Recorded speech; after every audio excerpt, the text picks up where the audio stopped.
Assalamualaikum warahmatullahi wabarakatuh.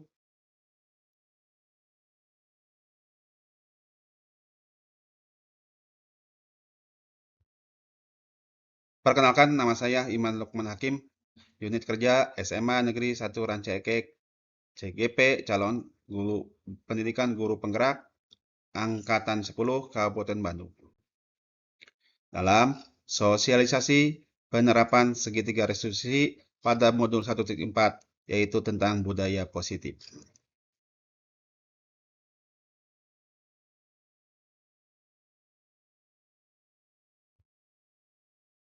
Silakan simak video kegiatan sosialisasi kepada rekan guru sejawat di SMA Negeri 1 Rancaekek berikut.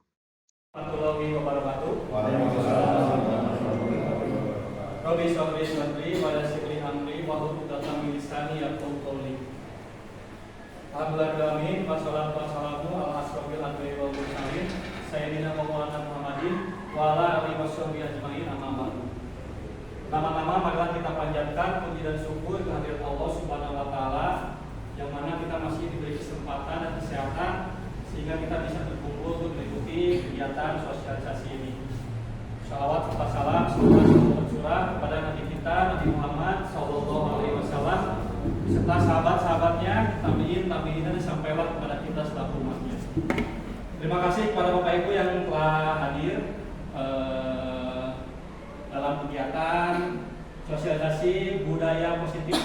Materinya yaitu sosialisasi budaya positif yang nanti akan diterangkan oleh Bapak Iman sebagai calon guru penggerak. Baiklah, untuk mempersingkat waktu, baik-baiknya kita mengucapkan basmalah bersama-sama. Bismillahirrahmanirrahim. Semoga kegiatan ini diberikan kelancaran dari awal sampai akhir. Baik, selanjutnya untuk sesi pertama yaitu pemaparan materi tentang penerapan segitiga restitusi yang akan dijelaskan oleh Bapak Iman Lukmanul Hakim. Kepadanya dipersilakan. Assalamualaikum warahmatullahi wabarakatuh.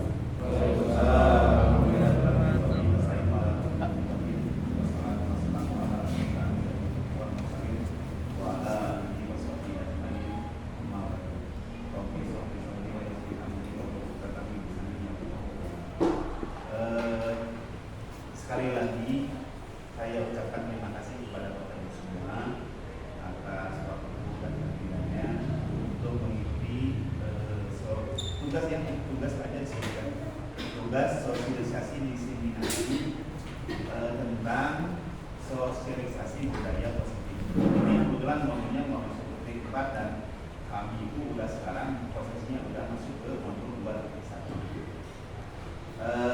Perkenalan dulu ya. Berarti kita itu dari bulan Maret udah mulai pelatihan gitu. Nah, angkatannya angkatan 10. Nah, kebetulan di sini ada GP angkatan 7 yaitu Pak Halvi Setiawan.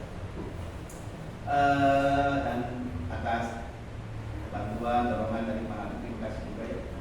Dan terima kasih juga kepada teman-teman kerja saya, Pak Henry, Pak Asep, Pak Hamdan, dan semuanya. Acara ini terbentuk dengan baik. Perkenalkan, nama saya Iman Lukman Hakim. Unit kerja saya Seman 1 Rancaekek. Kebetulan saya datang ke sini itu sekitar Juli 2017. Jadi awal tahun ajaran baru udah masuk sini. Saya mutasi dari SMA 19 Bandung. Dan alhamdulillah tahun sekarang saya lulus mengikuti pendidikan guru penggerak. Ini masih calon ya, tapi mudah Tuhan doa dari ibu bapak semua, semoga saya lulus dan menjadi guru penggerak.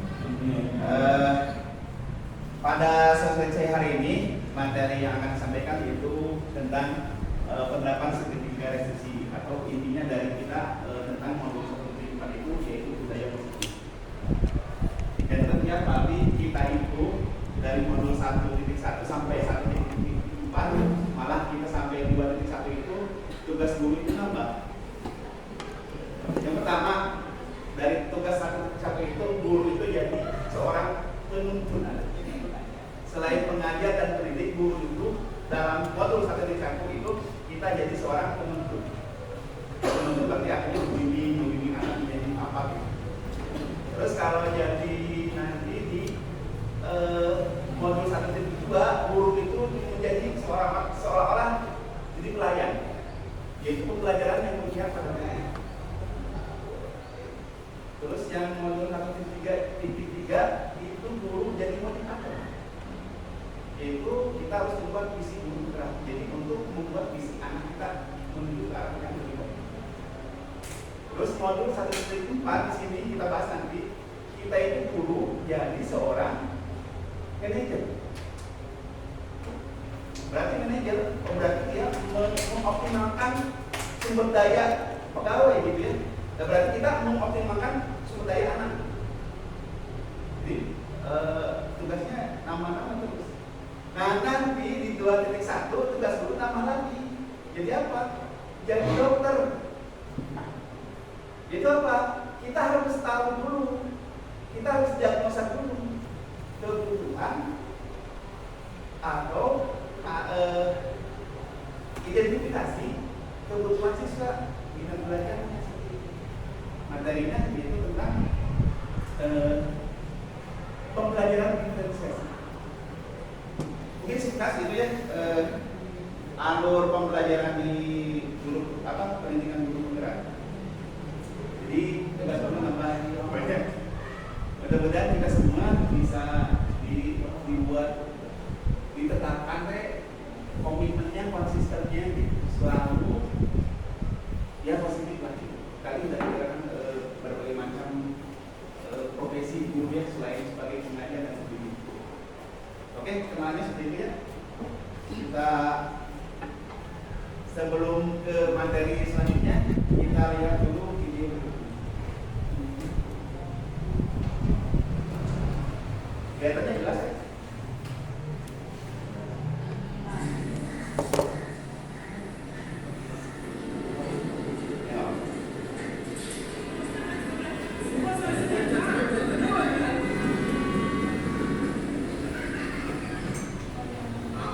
Sir आपके लिए उस पार का इंतजाम किया है sir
Motivasi Pak. Ya, motivasi bisa. Anak kecil ya? Inspirasi. inspirasi bisa. Ya itu ada semua. Kan namanya juga video motivasi, inspirasi kayak gitu. Ada lagi nih. Tapi yang paling penting ini. Mulai dari ini. Ya, anak tadinya ada kayu lubang menghalangi jalan sampai bikin macet. Meskipun ada tantangan hujan, anak ya kalau sudah disingkirkan kayu lubang ini dan ada yang memulai, ya udah anak sendiri kalau orang-orang jadi terpacu, terpicu oleh anak tersebut, lalu semuanya ikut semua. Dan yang paling penting bekerja sama, gotong royongnya, dan berawal dari hal itu memajukan pendidikan Indonesia itu ya mulai dari Bapak Ibu semua. Kalau intinya ini ada tidak ada kepala sekolah, tetap Bapak Ibu harus mengajar. Ada peraturan atau tidak peraturan, tetap Bapak Ibu harus. Itu bukan komitmennya konsistennya. Oke, kita masuk ke materi tentang utamanya, yaitu tentang satu, perubahan paradigma belajar. Ada cantiknya, baik artinya.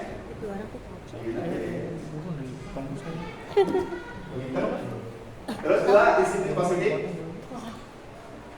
Yang ketiga tentang kebutuhan dasar manusia.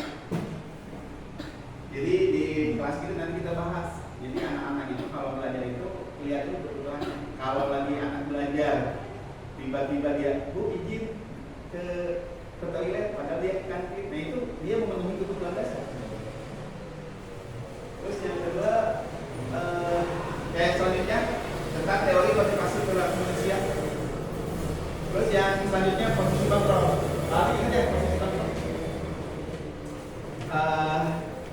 Ada guru yang sebagai teman membuat rasa bersalah, terus ada penghukum, satu penghukum, dua teman bersalah, tiga pemantau. Terus yang selanjutnya sebagai temannya sebelum satu penghukum, jadi pasti nggak di bapak ya, mau hukum kita, namun ada anak yang berbuat kesalahan. Terus kedua sebagai teman yang merasa bersalah, membuat rasa bersalah. Yang ketiga sebagai teman. Nah gampanglah, ayat bapak sekitar. Terus yang selanjutnya itu ada yang memantau. Pertama kayak pamit, wah ada dadakan. Mana sih ada SMS satu? Benernya nyari sambil kita ngomongin sambil ada serang bahasa Sunda. Kamu mau udah SMS satu? Nah itu paham ya. Nah selanjutnya kita yang kelima posisi kontrol itu ya sebagai manajer. Nanti kita bahas sebagai manajernya nanti di restitusi dan segitiga restitusi. Jadi kalau anak berbuat salah itu seperti apa penanganannya? Terus yang restitusi sebagai bapak ibu mungkin sudah paham tentang restitusi. Terus nantinya ada keyakinan kelas. Keyakinan itu harus seperti apa? Jadi anak misalkan buat dulu peraturan bersama dari anak semua. Nanti kalau udah ada buat keyakinan kelas, peraturan kelas, nanti peraturan itu kalau ada kata-kata negatif, ganti kata negatif menjadi kata positif. Nah, kita di kata positif itu buatlah kesepakatan kelas. Ya, maksudnya teh gini. Terus nanti dari kesepakatan kelas itu dibuatlah keyakinan kelas. Jadi kalau ada kata-kata yang sama itu boleh digabungkan. Kalau peraturan kelas itu pasti ada hukuman atau ribet. Nah, kalau keyakinan kelas itu dari model implikitnya anak. Jadi model dari keyakinan dia. Nanti dibahasnya di segitiga restitusi. Nah, perubahan paradigma belajarnya seperti ini. Tulisan-tulisan sedikit aja ya. Kalau dijelaskan lagi lebih panjang lagi. Jadi yang penting misalnya perkiraan 1 jam atau 1 jam setengah. Gak apa-apa ya, kita mulai kemudian jam 10 kan? Budaya positif ya itu tadi dia harus selalu dikampanyekan pada anak kita. Termasuk kita alhamdulillah di sini kalau ya Bapak Ibu yang baru datang ke sini mungkin kita itu ada namanya morning greeting. Jadi Bapak Ibu guru udah siap standby di depan gerbang utama kita, yaitu ya sekaligus menyapa anak, sekaligus kita mengkampanyekan 3S, senyum salam, sapa senyum salam.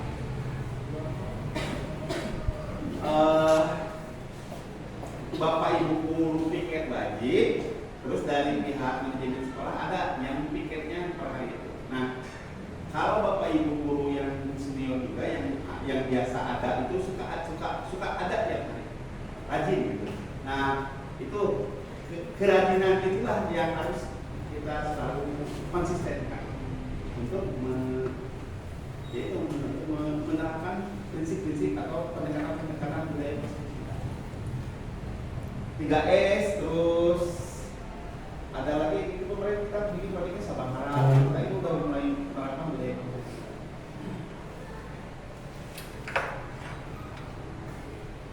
Jadi lingkungan positif yang memberikan apa? Memberikan pembelajaran yang positif pun juga buat anak. Saya jadi teringat waktu zaman MLM ya Bapak Ibu, masih ingat MLM? Multi level marketing, masih ingat tahun 2000-an, masih ingat ya? Kita tuh menuju kesuksesan melalui tahapan tangan gitu kan. Tapi yang paling penting hukum yang dipakainya apa itu? Hukum namanya hukum law of attraction, hukum ketertarikan. Dulu mah saya mengiyakan, tapi sekarang udah gak setuju. Kenapa? Karena kata-katanya di sana itu apa? Hukum law of attraction. Kalau Anda positif pada alam, alam akan memberikan positif kepada kita. Pernyataan itu benar nggak salah? Alam, kalau kita memberikan positif pada alam, maka alam akan memberikan positif pada kita. Padahal siapa yang memberikan positif? Allah SWT. Jadi pernyataan itu salah. Di situ di hukum law of attraction, kalau kita ingin menuju kesuksesan, pertama apa? Buat visinya. Ada visi ke depannya apa? Terus yang ketiga kayak bangke ini apa bangke? Terus yang keduanya apa? Ya usahakan gitu. Jadi kalau kita pengen punya yang menuju ITB, kita minimal ada papan atau visi, ada gambar ITB di kamar kita. Itu untuk yang pengen masuk ITB. Jadi dibayangkan terus kayak mimpi lah. Terus menggambarkan seolah-olah kita udah masuk ke ITB. Terus yang ketiga itu apa? Lakukan aksi nyata. Atau apa dukungan untuk masuk ke sana? Ya belajar kayak. Kita hukum law of attraction. Namanya siapa? Ronda apa gitu? Orang asal. Bukunya The Secret.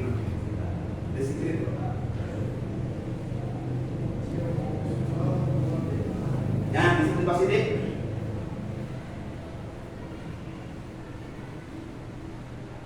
Disiplin deh, maksudnya apa? Jadi itu harus dari anaknya sendiri yang ada model iblisnya dari anak itu, dia gitu yang melakukan. Kalau anak-anak ya harus ini, kecuali kalau kita udah tua, udah dewasa. Jadi anak itu kalau pengen disiplin, jadi bukan peraturan yang memberikan kedisiplinan buat anak, tapi anak yang harus belajar untuk melakukan hal-hal positif untuk menjadikan dia disiplin. Kayak mungkin pelajaran pertama ya, kita kalau di muslim itu ada muslim, terus udah muslim ada mukmin. Mukmin pasti itu ya mengikuti aturan. Jadi kalau kita sholat itu karena aturan, karena wajib. Kalau nggak melakukan sholat dihukum, kayak gitu kan? Nah itu kayak gitu anak kita itu. Nah tapi levelnya kita itu di muslim itu ada lagi namanya udah muslim, mukmin, ada muhsin. Udah ihsan, jadi udah nggak perlu peraturan, jadi udah sendirinya aja gitu. Apalagi levelnya udah mukhlis, udah ikhlas gitu. Nah itu mencapai itu memang berat juga.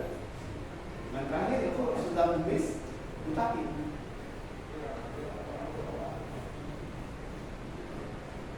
Mengenal diri, ketaatan terhadap aturan, konsistensi, ketepatan. Jadi kalau peraturan pasti dikasih ada hukuman.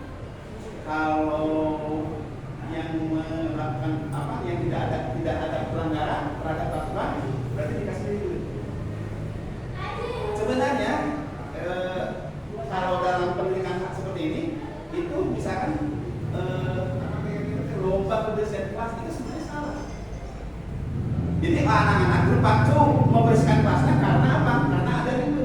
Karena ada sebenarnya itu bukan ya bagus sih, tapi tahapannya yaitu awal aja dulu, nanti ke depannya kita kebersihan itu dari modelnya dia, dari model Inggrisnya dia. Kebersihan kelas, tanggung jawab. Lanjut.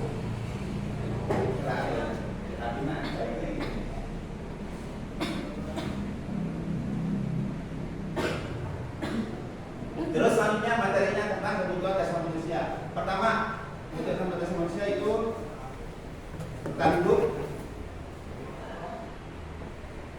Terus yang kedua, kasih sayang dan rasa diterima. Yang ketiga, kebebasan. Yang keempat, kesenangan dan terima pemasaan. Ini penjelasan lebih detailnya. Kalau kebutuhan untuk bertahan hidup, yaitu berarti kalau ada anak yang izin bu ke toilet padahal di kantin, nah itu penanganannya seperti apa? Kita ya kalau secara aturannya kita buat dulu keyakinan kelas.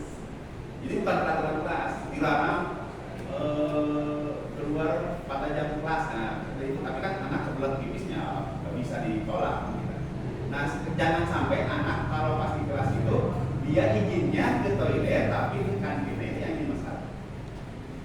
Nah berarti kita buat dulu peraturan kelas itu nanti jadi keyakinan kelas. Jadi anaknya udah ada komitmen, ada tanggung jawab.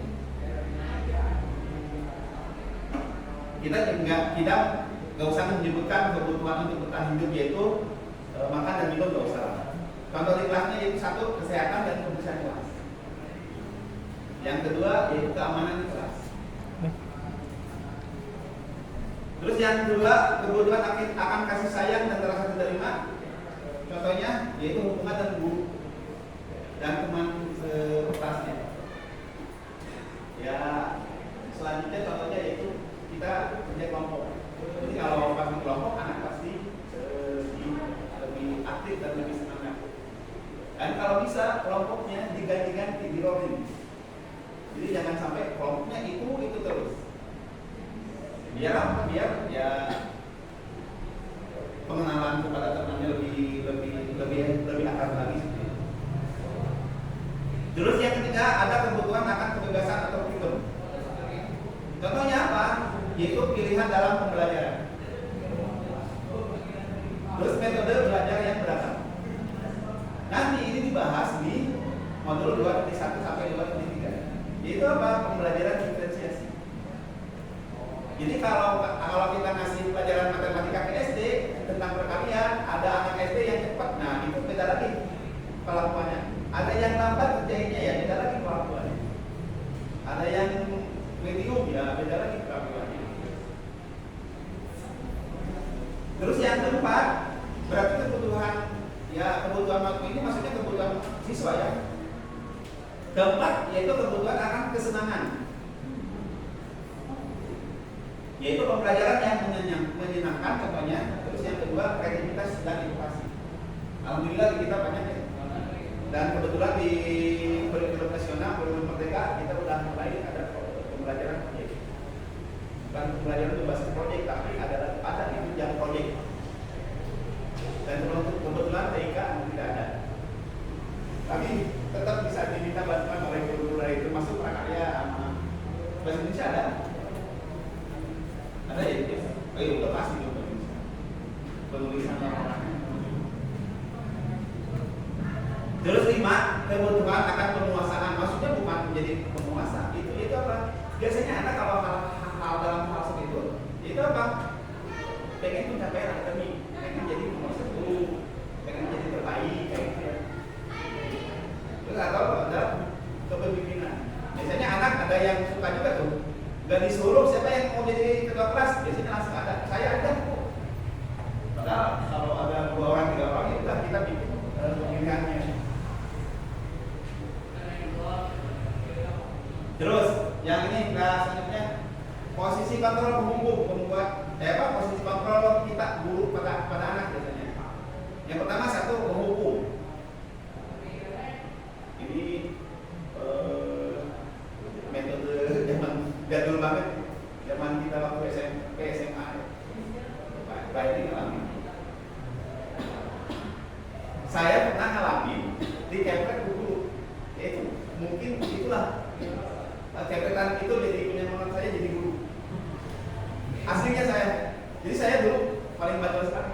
Jangan wajar ya namanya juga anak. Di GWR sering, berkelahi sering. Ini di aslinya di kepret ini, bukan curhat ini. Kita nanti lihat contohnya di video ya. Kalau dari hal penjelasan gimana udah mungkin jadi bosan. Tapi mudah-mudahan kita bisa ya. Yang kedua, membuat merasa bersalah. Jadi gak kasihan sama ibu, tak gitu bahasanya. Ayolah, kerjain tugasnya, kamu gak kasihan sama ibu, nanti ibu dimarahin gitu sama guru senior, bukan apa ke sekolah. Nah kayak gitu bahasanya. Kalau menghukum mah, nak, nanti kamu kesiangan pusat. Nah, itu menghukum pastinya. Kalau teman, kira-kira bapak. Bahasa Sunda ya namanya. Didik lah, asal. Nah kayak gitu lah, didik lah, itu bahasa Sunda. Kalau memantau, kamu kesayangan udah 3 kali, cukup tiket. Kamu udah 3 kali pakai orang ke kamu, nah itu memantau. Nah sebenarnya apa manajer ini? Nah kita bahas. Tapi kita lihat dulu coba video ini. Udah sehat.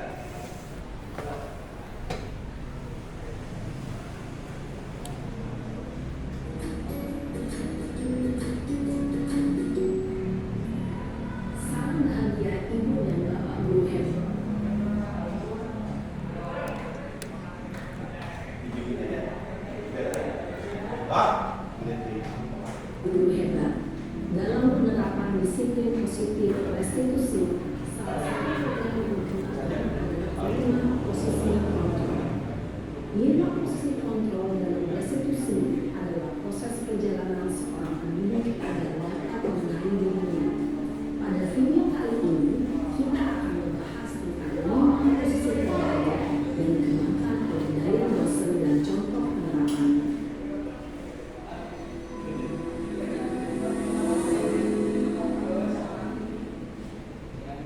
5 posisi kontrol itu adalah 1. Posisi menghukum. 2. Posisi membuat merasa bersalah. 3. Posisi tenang. 4.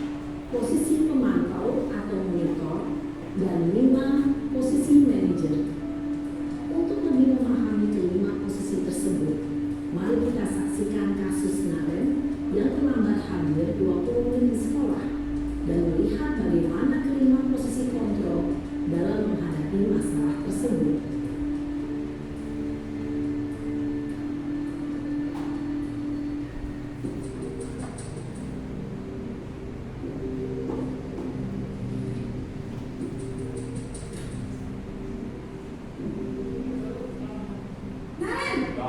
Ini banget nih. Sini kamu. Wih, ayo banget ya. Selalu terlambat. Kamu deh pasti terlambat.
Maaf Bu.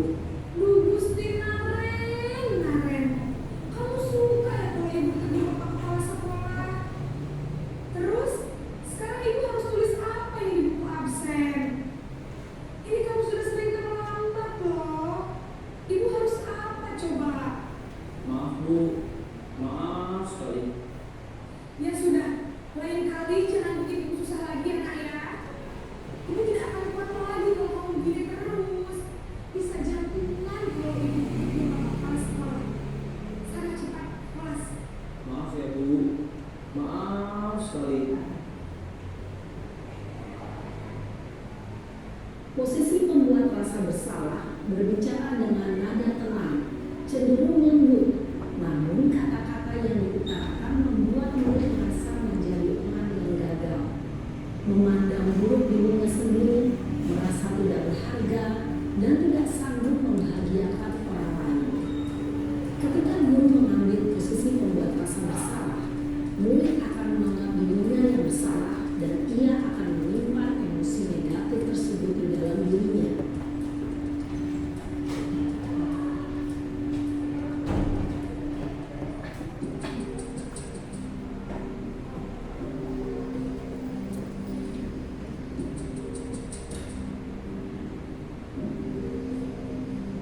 Naren,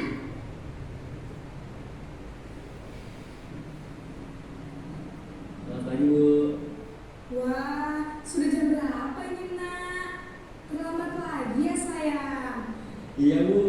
Habis ibu saya lupa bangunkan saya Bu. Kamu malah menyalahkan ibu kamu. Kamu bukannya anak yang namanya paling kencang. Kok terlambat sih? Iya Bu. Saya memang terlambat bangun tadi. Jadi biarpun saya lari kencang, tetap gak kejar Bu. Ya sudah sana. Nanti lain kali larinya lebih kencang lagi ya. Biar gak terlambat lagi. Bikin senang ibu. Demi ibu. Bisa kan? Bisa lah Bu. Ya sudah sana masuk kelas. Ibu beresin urusan absen kamu. Kamu ini ada-ada saja. Anaknya jadi manja ya. Dalam posisi tenang, guru berbicara dengan nada suara ramah, akal, cenderung bersenda gurau untuk menjaga suasana tetap santai. Murid akan merasa senang, paham, dan akrab dengan guru. Identitas yang tercipta adalah identitas sukses atau berhasil. Namun, perlu diingat, karena ini masih dorongan eksternal, maka ada faktor ketergantungan dari murid kepada orang tertentu. Di sini, guru aksennya, sehingga di lain waktu, murid bisa berperilaku baik, namun hanya kepada orang-orang tertentu saja.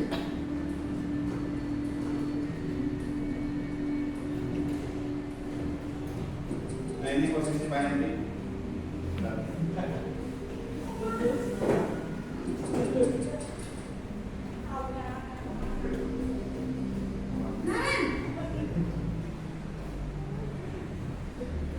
Tapi manggilnya serem juga ya. Bu. Naren, apa peraturan sekolah kita tentang jam berapa kita harus masuk Nggak mau sekolah? menjelaskan peraturan. Kita harus di sekolah jam 7 Bu. Iya betul, sekarang sudah jam 7.20. Naren sudah tahu konsekuensinya jika terlambat hadir. Paham Bu. Saya harus tinggal kelas pas jam istirahat selama 20 menit. Iya benar, konsekuensinya demikian. Jadi nanti jam 9.30 pas istirahat, kamu harus tinggal di kelas, kerjakan tugas tambahan untuk ketertinggalan kamu, ya? Baik Bu. Posisi pemantau mengandalkan penghitungan atau data untuk mengontrol murid. Guru mengarahkan murid berdasarkan peraturan dan konsekuensi. Seorang pemantau menunjukkan bahasa tubuh dan ekspresi wajah yang datar dan cenderung formal.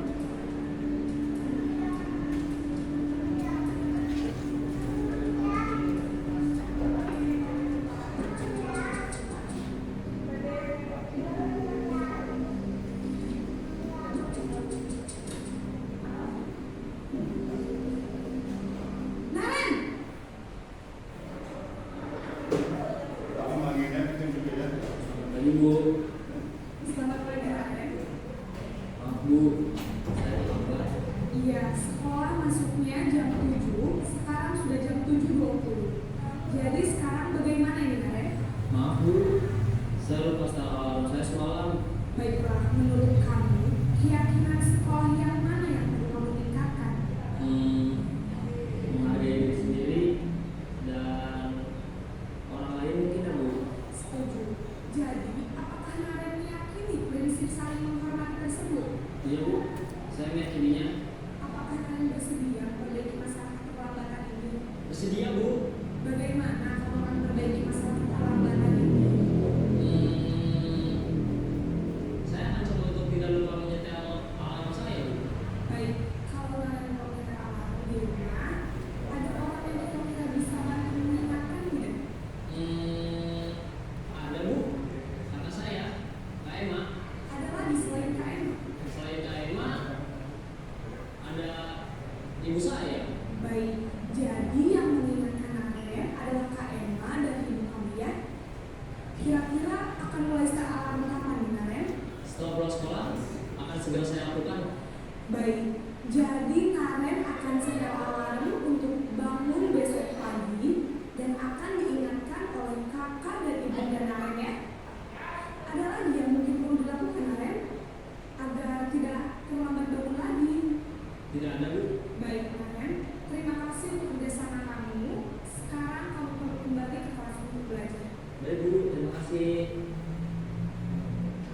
Posisi manajer adalah posisi kontrol yang disarankan untuk membimbing murid memiliki sikap disiplin dan positif, yaitu murid yang mandiri, bertanggung jawab, dan dapat memecahkan masalah. Tujuan dari posisi ini adalah agar murid dapat berefleksi atas tindakannya, guru akan terus memberikan pertanyaan-pertanyaan bermakna, sehingga murid dapat belajar dari kesalahannya dan mencari sebuah solusi untuk menyelesaikannya. Ibu dan bapak guru hebat, setelah mengamati adegan kelima posisi kontrol, kira-kira posisi mana yang paling ideal? Posisi mana yang dapat menunjang motivasi intrinsik murid? Ya, tentu posisi manajer. Posisi ini memang posisi ideal yang ingin dituju setiap pendidik. Pada posisi inilah, guru dapat menerapkan disiplin positif yang berpihak pada murid, yang memerdekakan murid. Perjalanan seorang pendidik tentunya tidak mudah untuk sampai pada posisi seorang manajer. Namun, tujuan kita pasti, yaitu menciptakan murid-murid yang mandiri, merdeka, dan bertanggung jawab. Semoga penggambaran 5 posisi kontrol yang telah diperlihatkan ini dapat menjadi ajang refleksi bagi kita semua, agar dapat terus mengasah dan menerapkan disiplin positif yang memerdekakan murid. Mari terus berlatih dan bersemangat. Selamat menerapkan. Salam dan bahagia, Ibu dan Bapak Guru hebat.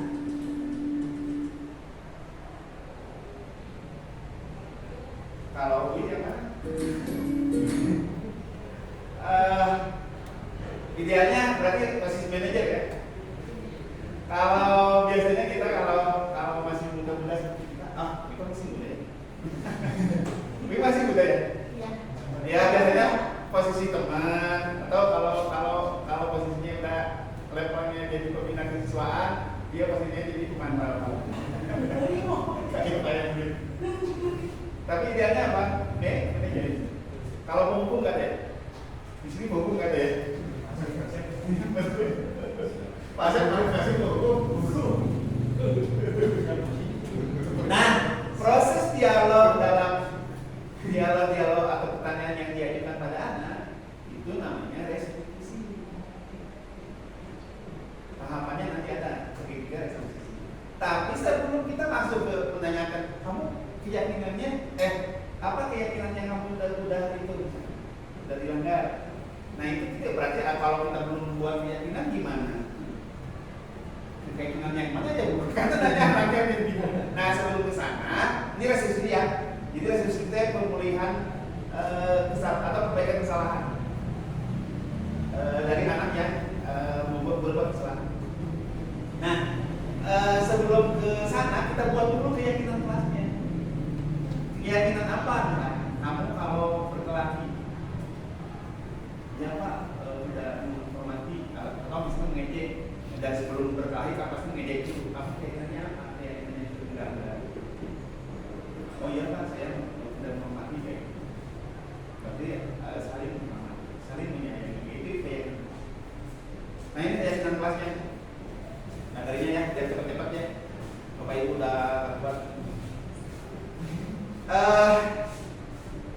keyakinan tadi dari awal ya, budaya positif dan kebajikan universal. Berarti itu kebajikan universal itu bisa diterima oleh semua pihak. Mau dia agama Islam, mau dia agama apapun, atau dia orang Sunda, orang Batak, itu diterima itu kebajikan universal. Nah, keyakinan universal, keyakinan kelas itu adalah berisi kebajikan universal. Ya, kalau dibaca secara ramai, oke. Kita lanjut ke sini sama. Ini proses pembentukannya ya. Jadi buat dulu aturan bersamanya dulu. Nanti dari peraturan bersama itu kita buat kata-kata negatif menjadi positif. Terus buat kesempatan kelas. Dari kesempatan kelas itu kalau ada yang mirip-mirip sama, ya udah disatuin aja jadi kebajikan universal. Jadi apa? Jadi bentuk keyakinan kelas. Contoh, dilarang melakukan kekerasan atau berkelahi. Berarti apa? Keyakinan kelasnya. Saling kembalikan barang pada tempatnya. Berarti apa? Tanggung jawab. Berarti kalau mau didefinisikan boleh, mau satu aja boleh, satu kata juga boleh. Misalnya bukan satu kata ya, satu simpel aja boleh. Misalkan kalau kami berbudaya kasih sayang pada teman kayak gitu boleh. Terus dilarang membuat sampah sembarangan. Berarti itu apa? Jaga kebersihan. Dilarang mencoret bangku, sama juga ya, jaga kebersihan. Kalau peraturannya harus memakai helm. Berarti apa? Keyakinan kelasnya. Bukan keyakinan kelas. Keyakinannya apa? Kan politik itu ada peraturan harus memakai helm untuk mengendarai motor. Berarti keyakinannya apa? Ya, selamat. Jadi kalau kamu kenapa kamu nggak pakai helm? Keyakinan apa yang kamu apa? Yang sudah tidak dipatuhi, keselamatan. Kalau kamu peraturannya, itu memantau. Kalau udah tanyakan keyakinan, berarti dia harus ini. Tapi sebelum membuat dialog restitusinya, berarti kita buat dulu sebelumnya keyakinan kelas. Oke ya? Kalau dilamakan lagi, makin lama kita cepat aja. Nah ini kata jelas ya? Jelas nggak ya? Dari belakang jelas. Ya.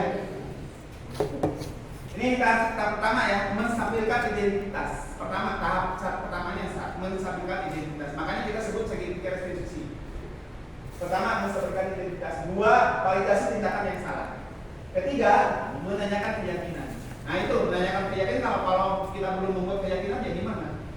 Pertama, menstabilkan identitas. Dari mulai dimulai siswa itu dipanggil sama Pak Amdal, dia udah langsung dia yang pasti udah itu tuh udah pertama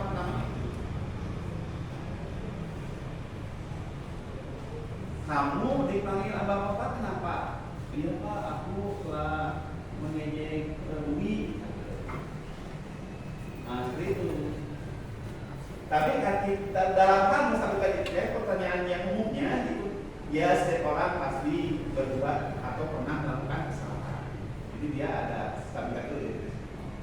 Kamu sih atau kata lainnya, kamu bukan satu-satunya yang pernah melakukan ini. Itu ya pertama stabilitas. Terus yang kedua, validasi tindakan yang salah. Misalkan alasan kamu kesiangan apa? Alasan kamu ngejek ke teman itu apa? Validasi. Nah, apakah ada cara yang lebih efektif untuk mendapatkan apa yang kamu butuhkan?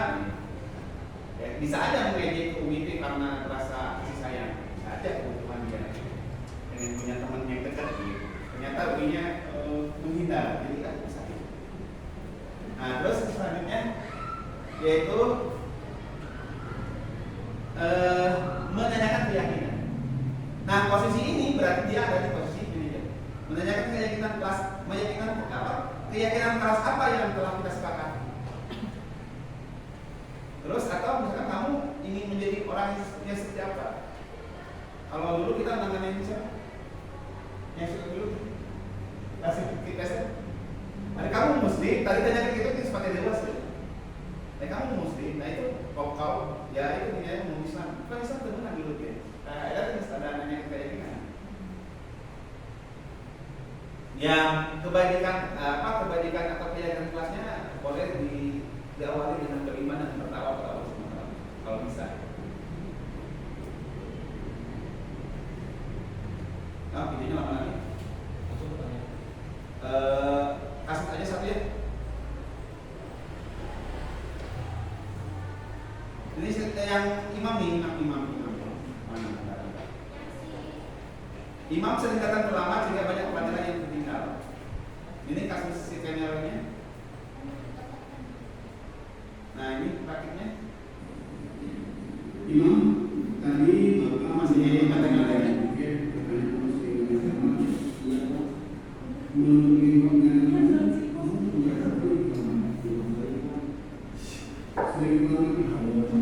Itu posisi tahap masih menstabilkan identitas.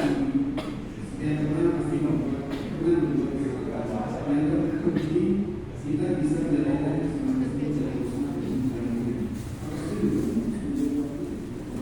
Imam kalian tidak ada di perkembangan Imam sering Tahu Imam Bayhaqi? Imam sering ulama Imam Bayhaqi.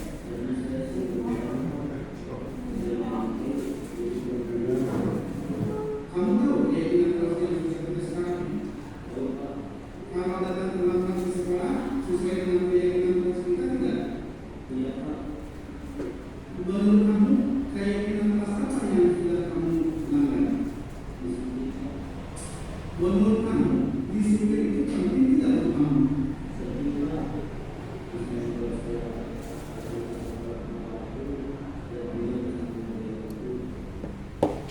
Betul, menghargai waktu itu penting dan sangat bermanfaat untuk kita.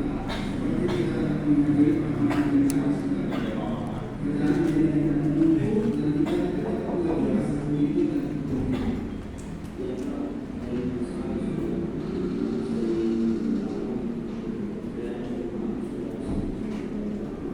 Dia sekali sebagai untuk kampung yang telah melakukan secara beragama.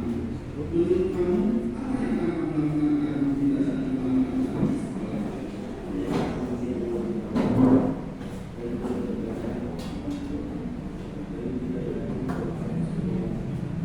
Sudah menemukan solusinya dan nampak kepada semua teman-teman kamu tidak dalam selama ke sekolah.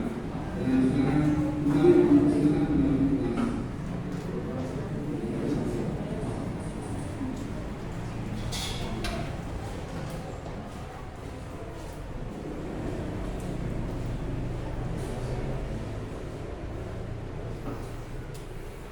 Tanggapannya gimana? Assalamualaikum warahmatullahi wabarakatuh. Nama saya Imam Bayhaqi Sawali dari kelas IPS 4. Terima kasih Bapak Guru. Saya senang sekali diajak diskusi dengan Bapak Guru untuk menemukan solusi atas kesalahan yang telah saya lakukan. Saya tidak akan bergadang lagi supaya tidak bergadang di SMA. Assalamualaikum warahmatullahi wabarakatuh. Assalamualaikum warahmatullahi Sekian, terima kasih.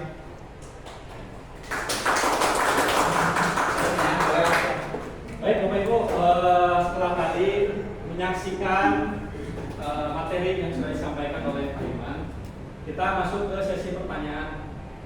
Dalam sesi pertanyaan ini dibatasi ya, 5 pertanyaan aja. 5 pertanyaan ya. Baik, silakan Bapak Ibu yang mau bertanya, acungkan tangannya, perkenalkan diri dan ajukan pertanyaannya. Boleh dimulai dari sekarang.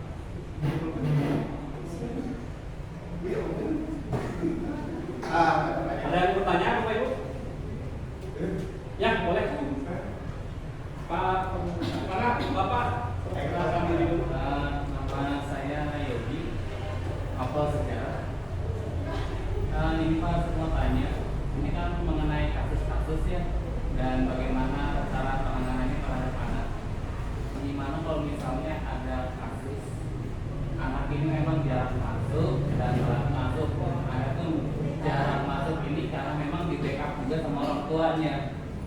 Alasannya bisa dibuat ya, namanya alasan bisa dibuat ya, alasannya sakit kah atau apa gitu, dan itu di backup oleh orang tuanya gitu kan.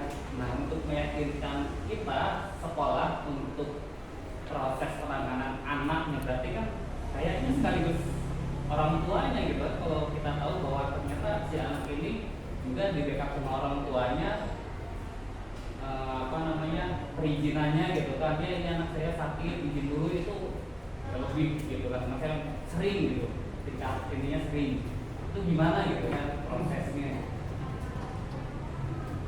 Sudah Pak? Sudah, terima kasih. Langsung aja lah. Langsung aja. Yang mau bertanya lagi langsung aja. Ya, dulu. Wih, Nama saya Ibu Dwi. Motor.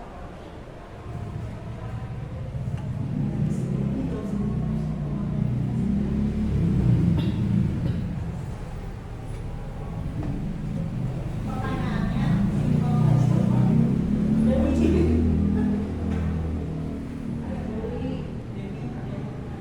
Pak, terus gimana kalau misalnya kita udah memposisikan sebagai yang tadi kontrolnya teman, itu salah atau memang harus menjadi manajer gitu? Jadi kalau misalnya terlanjur jadi kayak teman, kita harus gimana ya?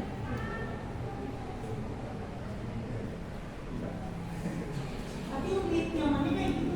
Nah, itu menurut aku. Bisa diulang. Ya, perhatikan. Ya. Atau cukup aja. Satu lagi Bu. Ya, cukup lah. Satu lagi. Pak Ramdan. Iya, satu lagi pertanyaan. Satu lagi dari Bapak Ibu. Ada? Satu lagi. Oh, Pak lagi. Boleh, Mas. Jawab Pak Ramdi.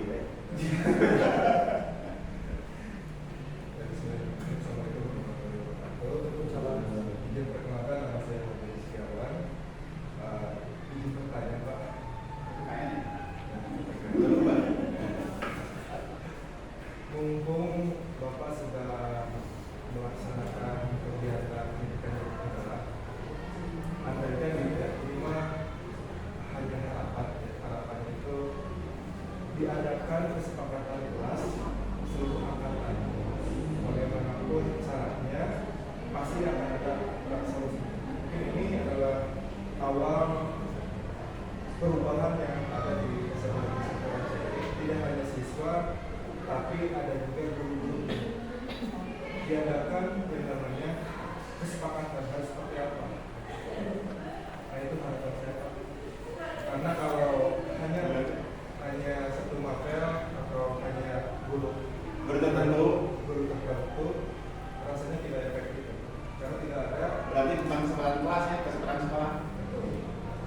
Karena itu yang sudah diterapkan oleh teman-teman yang ada di Kota Bandung, Bogor, itu sudah sangat efektif sekali. Ini banyak. Terima kasih Pak Yogi, Bu Indri dan Bu Kamali. Kalau yang pertama Pak Yogi ada kasus anak usianya. Nah, kita kan bahasa kita itu disiplin positif. Kalau peraturan yaitu untuk menegakkan disiplin. Nah, maksudnya disiplin positif itu adalah jadi dia itu disiplinnya bukan berdasarkan peraturan atau ribut, tapi dari dia sendiri. Nah, sebelum masuk ke dia itu kita itu buat dulu keyakinan anaknya. Keyakinan anaknya misalkan kalau berlama, ya apa? Berarti jadi kalau misalkan kita buat peraturan itu jangan sebagian, tapi harus semua buat minimal satu orang satu.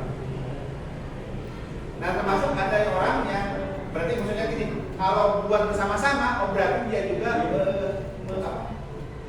merasa sebagai pembuat keyakinan, pembuat yang sebelum keyakinan peraturan dulu. Nah, tapi kalau kita udah disodorkan, nih peraturan sekolah, nih peraturan kelas, nah anak biasanya ada yang acuh-acuh. Nah, tapi kalau kita hubungannya dengan orang tua siswa, nah berarti yaitu berarti kita harus ada kerjasama kolaborasi dengan orang tua. Dan mungkin orang tua ngomong itu. Tapi kita ayo aja. Nah itu berarti masalahnya kalau orang tuanya seperti itu berarti kita tetap harus membuat kesepakatan dengan orang tua ini. Nah itu berarti membuat kelas. Ada kesempatan bersama lagi dengan orang tua. Jadi selain dengan siswa ada kesempatan lagi dengan Ada yang bisa menambahkan? Pak Ali, Pak. Izin menambahkan ya Pak, memang perlunya adanya paguyuban orang tua. Paguyuban orang tua itu harus dimanage dengan baik, di mana kita seperti kata Kiai Dewantara kan, pendidikan yang utama itu kan di keluarga dulu gitu, baru di masyarakat dan baru sisanya di pendidikan formal kayak gini.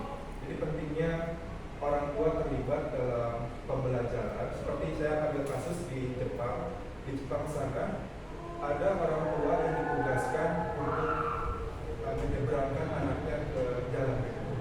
Jadi bergiliran, jadi dilibatkan orang tua itu, tidak sampai cuma gitu ya, kamu tahu gitu, tiba-tiba jalan ke dulu aja. Nah ini yang perlu kita berarti sekolah harus mengoptimalkan komisi sekolah. Komisi sekolah itu adalah ya termasuk paguyuban sekolah, paguyuban orang tua. Mudah-mudahan kita selalu baik. Udah yang itu ya Pak Bin. Terus yang ya biar cepat Pak Habib itu tadi. Udah yang itu ya balik. Bu Indri, aduh posisi kontrol teman ya tadi tuh ya udah dibahas, kita ada 5 posisi kontrol. Nah, diharapkan kita itu bukan menjadi seorang manajer. Ya bukan salah sih sebenarnya, tapi kita berubah dari asalnya pemukul, asalnya pembuat rasa bersalah, asalnya posisi kontrol teman, asalnya posisi pemantau. Nah, itu berubah kita jadi manajer. Pak Punten, mengenai tanggapan soal pertanyaan dulu ini, itu kan ada beberapa jenis kategori namanya, dan idealnya adalah kontrol. Bisa nggak Pak kalau misalnya kita pakai nggak cuma salah satu, misalnya kombinasi dari 2 atau 3 gitu.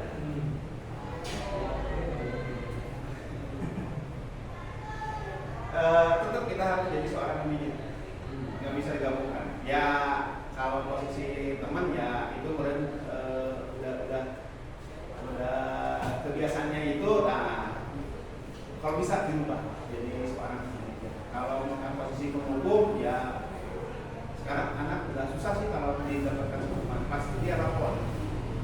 Kalau misalkan kalau hubungannya komisi, dia pasti udah ngerti sih, anak-anak sekarang udah paham bahwa kalau misalkan dihukum disuruh rally apa hubungannya, misalkan pasti anak bertanya, pasti dia anak lapor ke wali kelas, pasti dia lapor ke TK, pasti dia lapor ke wali kelas, dan ke sekolah, dan bisa saja dia mungkin kalau ke, dan mudah-mudahan di kita itu tidak ada posisi penghukum sampai yang melakukan tindak kekerasan seperti itu. Betul. Nah, kalau dilihat dari situasi anak sekarang itu kayaknya lebih enak ngobrol itu setara gitu kan. Iya. Sebagai teman. Tapi tetap kita sebagai guru lebih ada pengarahan ke manajernya gitu, manajerialnya. Iya.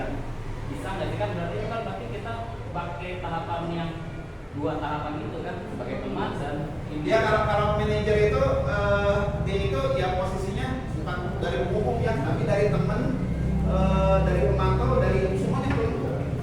Kalau dia manggil juga itu berarti dia menghukum sebenarnya. Dia itu manggil aja itu kok berarti ada masalahnya, gitu kan? Ada sesuatu di masalahnya lagi dipanggil deh. Kalau kita tidak ada posisi manajer, kita nggak ya dibiarin aja, nggak usah manggil, berarti kita nggak ada apa-apa gitu. Nanti dari posisi kita manggil anak aja udah posisi menghukum sebenarnya. Ya kalau kedua itu mah yang saya itu biasa mau bisa carikan sekolah, bisa carikan dukungan ke sekolah kayak gitu kan. Kalau teman ya kan kita ya berdialog ya seperti kita ke teman gitu. Ya itu berarti kan manajer berarti udah cakupannya ke 5 posisi kontrol.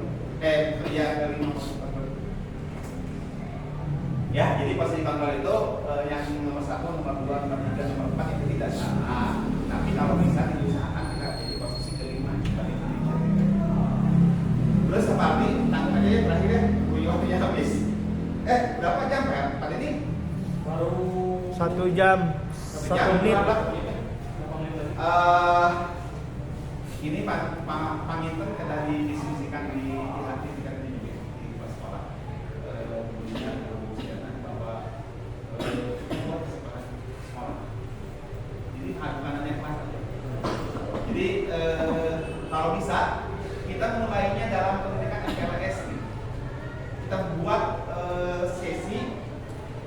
Ya kalau satu angkatan mah udah pilih aja lah, itu mah di masing-masing guru aja tuh. Tapi kalau dibuat di tahap MPLS, oh ya ibu-ibu MPLS nanti kebagian lah ibu bapak jadi narasumber di MPLS.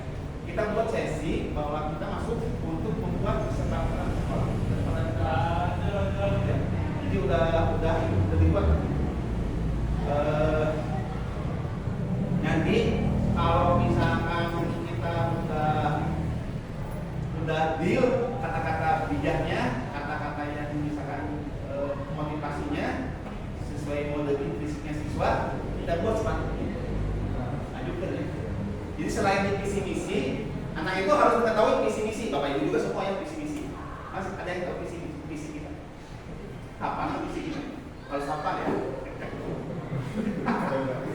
Visi kita barangnya udah senior.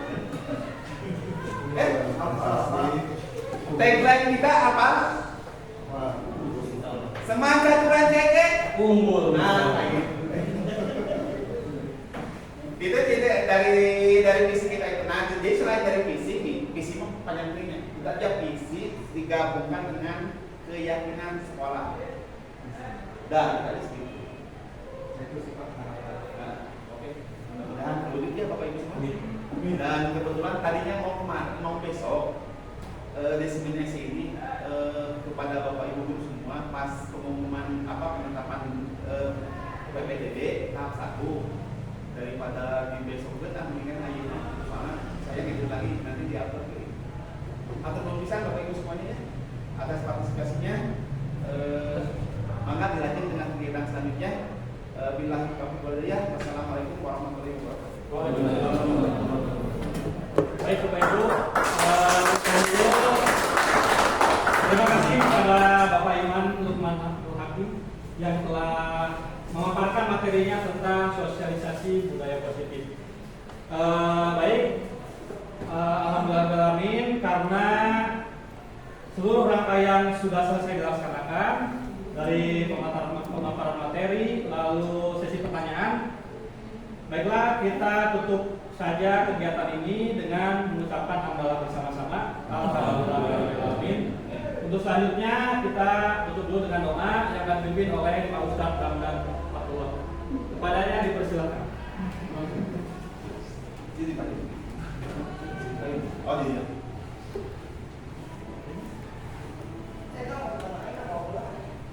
Assalamualaikum warahmatullahi wabarakatuh. Allahumma sholli ala sayyidina Muhammad wa